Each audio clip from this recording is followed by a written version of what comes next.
এত সময় লাগলো কেন তোমার? তোমাকে না বলেছি আসার সময় ভাপা পিঠা আনতে। শীতকালে চলে এসেছে, অনেকদিন হলো। ভাপা পিঠা খেতে অনেক ইচ্ছে করছে। কই, পিঠাটা আনলে না? তোমার এই স্বভাবের জন্য আমার একদমই ভালো লাগে না। আসতে নাচতেই শুরু হয়ে যায় তোমার বকুনি। এদিকে নুন আনতে পান্তা পুরোয়, তোমার আবার পিঠা খাওয়ার আবদার। সারাদিন খালি খাই খাই খাই খাই করে। হাই হাই, তুমি আমার খাওয়া নিয়ে ক্ষতি দিলে আমি আজই বাপের বাড়ি চলে যাব। তুমি কেন যাবে? রোজ রোজ এসব অশান্তির কারণে আমার আর ভালো লাগে না। আমি নিজেই চলে যাচ্ছি, তুমি থাকো তোমার পিঠা নিয়ে। এই বলে শিয়াল বনের দিকে যেতে থাকে আর মনে মনে ভাবে এমন রাক্ষসী বউ যেন আর কারো না হয়। তারপর সে হাঁটতে হাঁটতে বনের দিকে চলে যায় আর সারাদিনের কাজের কারণে সে ক্লান্ত হয়ে পড়ে এবং একটি গাছের নিচে ঘুমিয়ে পড়ে।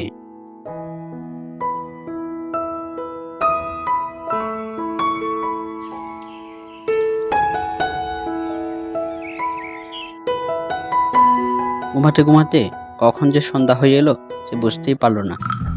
হঠাৎ কিছু একটা শব্দে ঘুম থেকে জেগে ওঠে। চোখ খুলে চক্ষু চড়ক গাছ, তার সামনে দাঁড়িয়ে আসে বিশাল এক দৈত্য।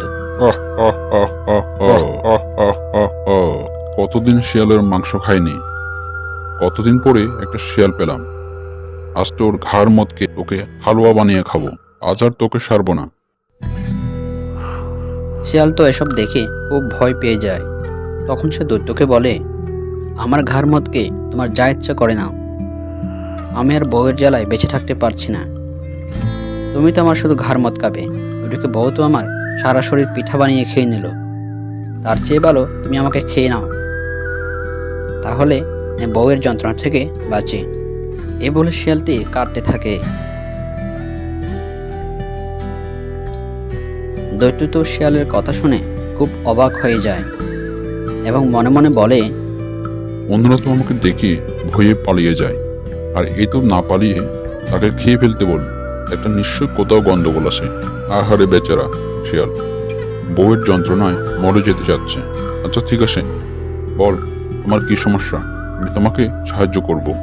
এরপর শিয়াল দৈত্যটিকে সমস্ত কথা খুলে বলে। দৈত্যটি এসব শুনে খুব দুঃখ পায় আর বলে,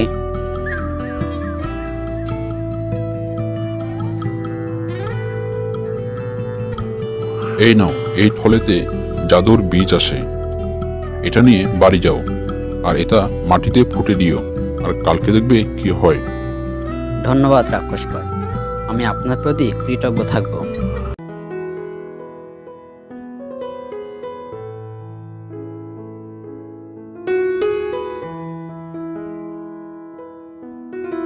বউ, ও বউ, কোথায় গেলে? তাড়াতাড়ি এসো। তুমি ফিরে এসেছো, তুমি আমাকে মাফ করে দাও। আমি আর কখনো এমনটা করব না। আরে বাদ দাও তো এসব, দেখো কি এনেছি। চলো এগুলো মাটিতে ফুটে দিই, তারপর কাল সকালে দেখবে।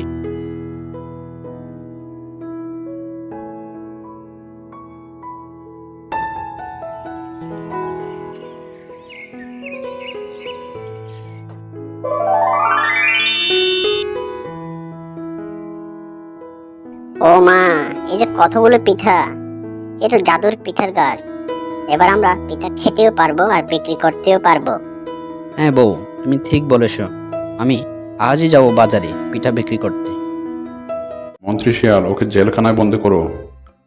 এরপরে মন্ত্রী শিয়ালকে জেলখানায় বন্দি করলো। এগুলো কি ফল গো ভাই, আগে তো দেখিনি। এর নাম কি? এটার নাম কাঁঠাল গো, নতুন ফল। আমি আমার জমিতে চাষ করেছি, খুব দ্রুত ফলন দেয়। এর দাম কত ভাই? একটি 50 টাকা। এ কি এত দাম কেন? এত দিন দুপুরে ডাকাতি। কি বলছো তুমি? এ দেশি ফল, তাই এত দাম। আমি তো এই গাছ থেকে অনেক লাভবান হয়েছি। এখন কাঁঠালের সিজন না, তাই এত কম। যখন সিজন হবে তখন তো আর বেশি দাম হবে, আর তখন সবাই এই ফল নিয়ে যাবে। তাই নাকি? ভালো তো, আমিও কি এ ফল চাষ করতে পারবো? অবশ্যই পারবে। তুমি কাঁঠালের বীজ নিয়ে আর চাষ করলে অনেক টাকা আয় করতে পারবে। আমি এ বীজ কোথায় পাবো, আর কেমন দাম হবে, তুমি কি আমাকে একটু জানাবে? তুমি এক কাজ করো, একটা কাঁঠাল কিনে নিয়ে যাও আর কাঁঠাল থেকে বীজগুলো মাটিতে রোপণ করো। দেখবে লাভ করতে পারবে। বল্টু শিয়ালের কথা শুনে বাঘ একটি কাঁঠাল নিয়ে বাড়ি চলে যায় আর বাড়ি গিয়ে বাঘিনীকে সব কথা না খুলে বলে। গিন্নি, কাঁঠাল চাষ করলে আমরা অনেক লাভবান হব। কি করব বলো তো? তাহলে আমরা আজই কাঁঠালটা খেয়ে ফেলি আর কাঁঠালের বীজগুলো মাটিতে পুঁতে দিব। এরপর দিন তারা বীজগুলো মাটিতে পুঁতে দেয় আর চারাগুলো পরিচর্যা করতে থাকে।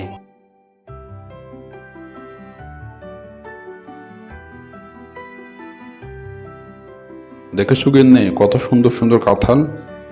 এবার মনে হয় আমাদের অভাব ঘুষবে। এ বলে বাঘ কাঁঠালগুলো নিয়ে বাজারে যায়।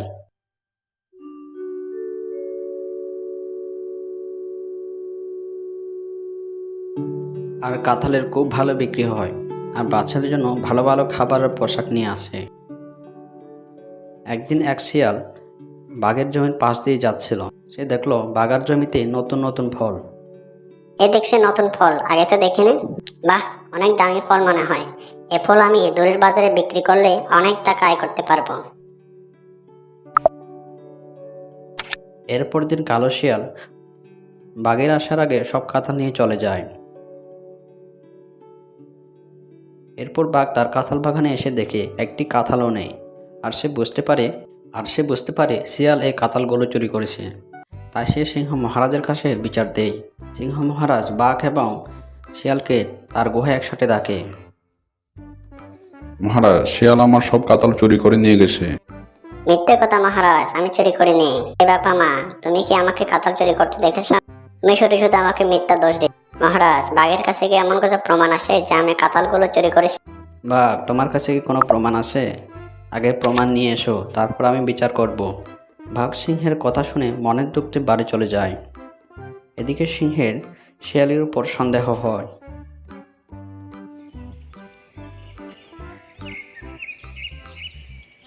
আর পরের দিন ভোরে বাঘের কাঁঠাল বাগানে যায় আর গিয়ে দেখে শিয়াল বাঘের কাঁঠালগুলো চুরি করছে। বাহ, শিয়াল আসলেই চোর তো, ধরে ফেলেছে। কালকেই আমার তোমার উপর সন্দেহ হয়েছিল, তাই আমি দেখতে এলাম কে আসল চোর।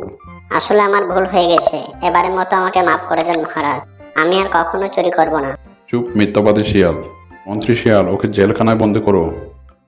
এরপরে মন্ত্রী শিয়ালকে জেলখানায় বন্দি করলো।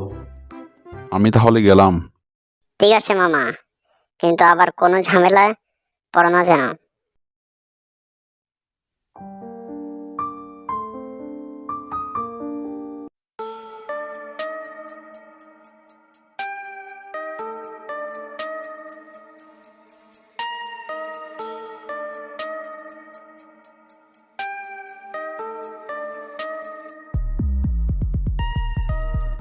আহ, কত শীত রে বাবা। আসলে অভ্যেস নেই তো, তাই খুব ঠান্ডা লাগছে আমার। সামনে কোনো উঁচু টিলায় গিয়ে আগুন জ্বালাতে হবে। আমার একটু বিশ্রাম নিতে হবে।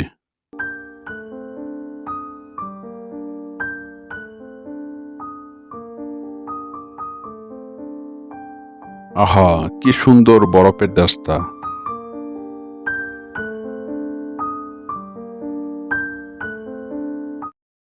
ধর ধর ধর, একে ধরতেই হবে, কিন্তু কোনো রকম আঘাত করা যাবে না।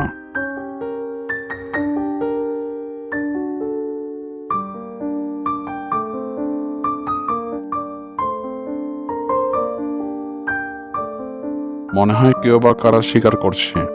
আমি যেয়ে দেখি তো।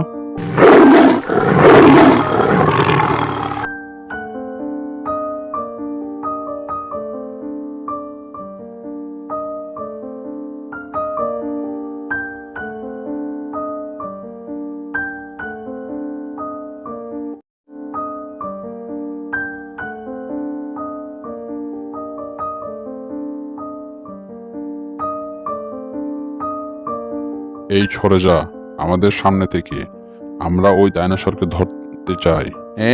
বললেই হবে? আমি সরবও না, ধরতেও দেব না। ওরে কত বড় সাহস রে! চল তো, ওকে একটু উত্তম মাধ্যম দিয়ে ধরাই দিয়ে আসি।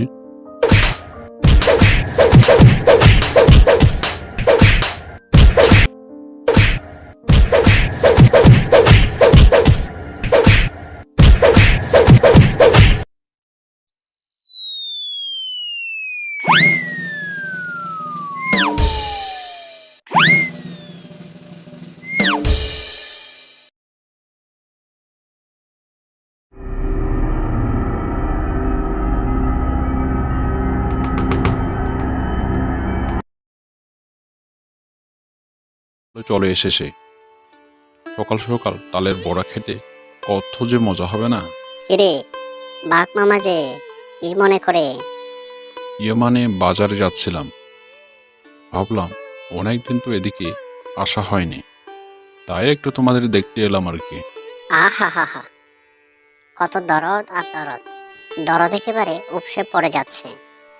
ও, তা আমরা ভালো আছি মামা। মামাকে সাথে করে একদিন এসো না আমাদের বাসায় দাওয়াত খেতে। তা অবশ্য আসবো। আমি আজ বাড়িতে গিয়ে তোর মামিকে সব কথা খুলে বলবো। তোর মামি কিন্তু অনেক খুশি হবে। গাছ থেকে একটা তাল নিতে পারলে কি যে ভালোই হতো না। আচ্ছা, চলি রে ভাগ্নে, পরে দেখা হবে।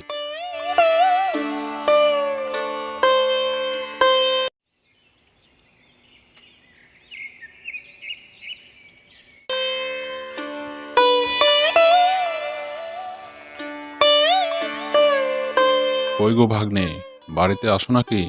ও, মামা আর মামি যে, এসে ভালোই করেছো। ভেতরে এসো না, চা খেতে খেতে কথা বলি।